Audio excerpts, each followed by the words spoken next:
Tired of watching your pepper plants barely produce before the cold weather sets in? The struggle of a short growing season is real, but your days of tiny harvests are over. Fellow gardeners, I've been where you are, standing in my garden in late August, staring at pepper plants loaded with green fruit that will never have time to ripen. But after years of experimentation and learning from both successes and failures, I've cracked the code on maximizing pepper yields even when Mother Nature doesn't give us much time to work with. Today, I'm sharing the innovative techniques that transformed my pepper growing game and will empower you to grow more peppers than you ever thought possible, no matter how compressed your growing window is. The foundation of an abundant pepper harvest in a short season begins months before you even think about transplanting outdoors. Your success hinges on getting those seeds sprouting fast and strong, and this is where most gardeners leave potential on the table. Pepper seeds are notoriously slow and finicky germinators, often taking 2 to 3 weeks under less than ideal conditions. However, with the right approach, you can cut this time in half while achieving near-perfect germination rates. Heat mats are your first weapon in this battle against time. Pepper seeds germinate best at soil temperatures between 80 and 85 degrees Fahrenheit, and maintaining this consistent warmth is crucial. I've found that investing in a quality heat mat with a thermostat controller pays dividends immediately. The paper towel method, while controversial among some gardeners, has consistently delivered faster germination for me. Place your seeds between damp paper towels in a sealed plastic bag, keep them on your heat mat, and check daily. You'll see radicals emerging in as little as 5 to 7 days for most varieties. For particularly stubborn varieties like some superhots, gentle scarification with fine sandpaper can break down the tough seed coat and speed things along dramatically. Once those precious seedlings emerge, your indoor nursery setup becomes critical. Quality grow lights positioned 4 to 6 inches above your seedlings, running for 14 to 16 hours daily, will create stocky, robust plants rather than the leggy weaklings that struggle under inadequate lighting. Air circulation is equally important. A small oscillating fan running continuously prevents damping off disease and strengthens stem development. Monitor your seedlings like a hawk during these early weeks, watching for the first signs of stress or disease, because catching problems early can save weeks of growing time. The hardening off process is where many gardeners fumble at the goal line. This gradual transition from pampered indoor conditions to the harsh realities of outdoor growing cannot be rushed, yet it also cannot drag on too long when time is precious. Start the process 7 to 10 days before your last frost date, beginning with just an hour of morning sun and gradually increasing exposure. Watch your plants carefully. They'll tell you when they're ready for more. Leaves that remain perky and green after a full day outdoors signal readiness for transplanting. Once your pepper plants are established outdoors, the race against time really intensifies, and every aspect of their care has to be optimized for maximum growth and fruit production. Feeding becomes a precise science rather than just a casual weekly ritual. Understanding NPK ratios specifically for peppers, well, it changes everything. While young plants need balanced nutrition, mature plants that are producing fruit require less nitrogen and more phosphorus and potassium.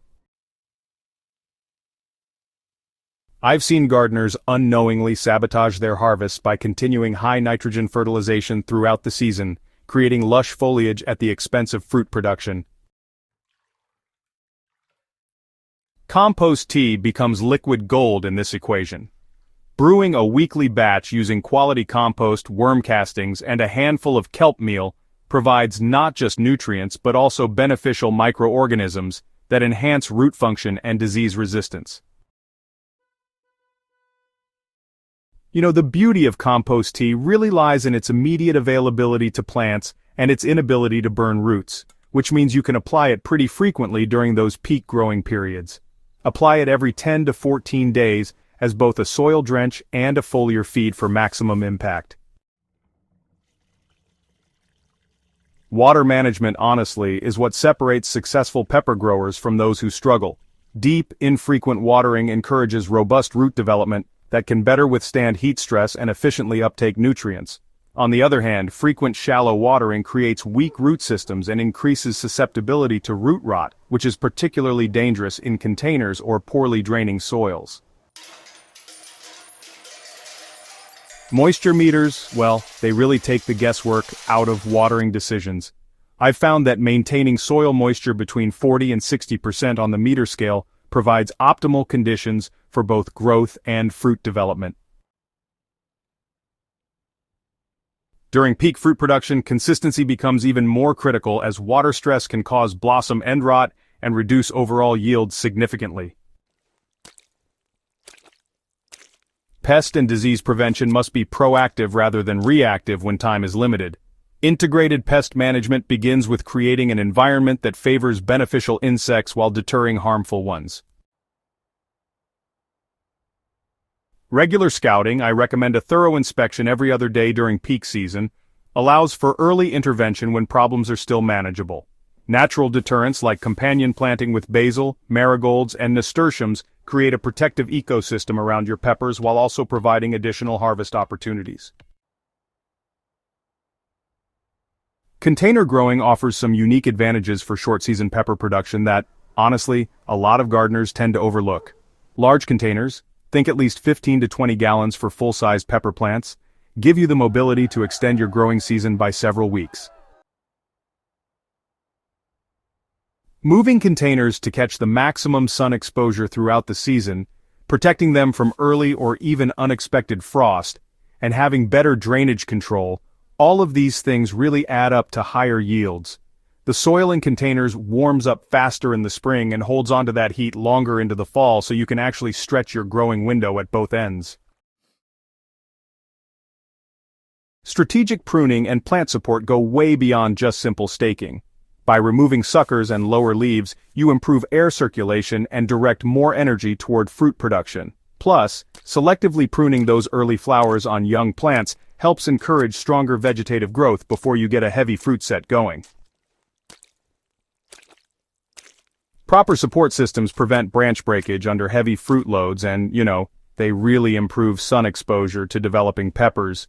I use a combination of sturdy cages and soft ties, just adjusting support as the plants grow and fruit loads increase throughout the season. Companion planting creates beneficial relationships that boost pepper performance in multiple ways. Basil planted near peppers not only deters aphids and spider mites, but may actually improve pepper flavor through root interactions.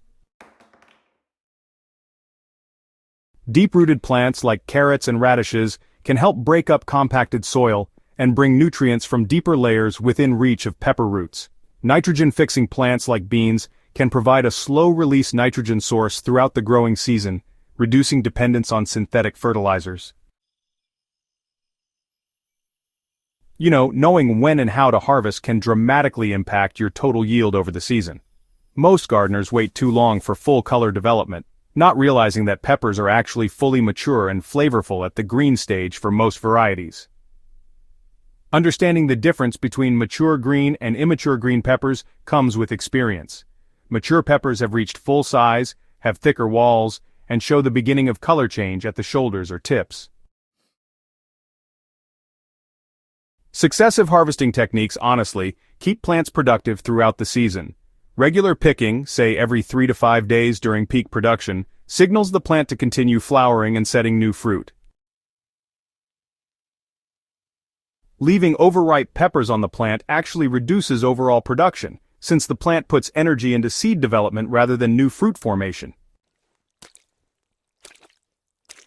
I've documented yield increases of 30 to 40% simply by maintaining consistent harvest schedules compared to letting peppers fully ripen on the plant. Proper storage extends the life of your bounty and, honestly, maximizes the value of every pepper you grow. Fresh peppers store best at temperatures between 45 and 50 degrees Fahrenheit with high humidity, and they'll last weeks longer than at room temperature. For preservation, different methods suit different pepper types and intended uses. Thick-walled peppers freeze beautifully when blanched briefly, while thin-walled hot peppers are just perfect for dehydrating. Understanding these storage characteristics allows you to harvest at optimal times rather than scrambling to use everything at once. The strategies I've shared today represent years of trial, error, and refinement in my own gardens, and in working with countless fellow gardeners facing short growing seasons. The key to success lies not in any single technique, but in the integration of these approaches into a comprehensive system that maximizes every day of your growing season. From those early germination days through final harvest, each decision you make compounds to create either abundance or scarcity in your pepper patch. Remember that gardening is as much art as science, and these techniques provide the framework for your own experimentation and adaptation to your unique growing conditions. I encourage you to try these methods, document your results, and share your experiences with our growing community. Your variations and discoveries might be exactly what another gardener needs to achieve their breakthrough season. The satisfaction of harvesting baskets full of peppers from plants you've nurtured from seed, especially when working within the constraints of a short season, never gets old. These techniques have transformed not just my harvest but my entire relationship with pepper growing, turning what once felt like a race against time into a confident, systematic approach to abundance. If this guide has inspired you to revolutionize your pepper growing, make sure to subscribe to Smart Garden for more innovative techniques that help you grow more food in less time. Share this video with fellow gardeners who are tired of tiny harvests. Together, we can all enjoy more abundant gardens. And hey, don't miss our next video on optimizing tomato yields in cool climates, where I'll reveal the secrets to extending your tomato season well into fall.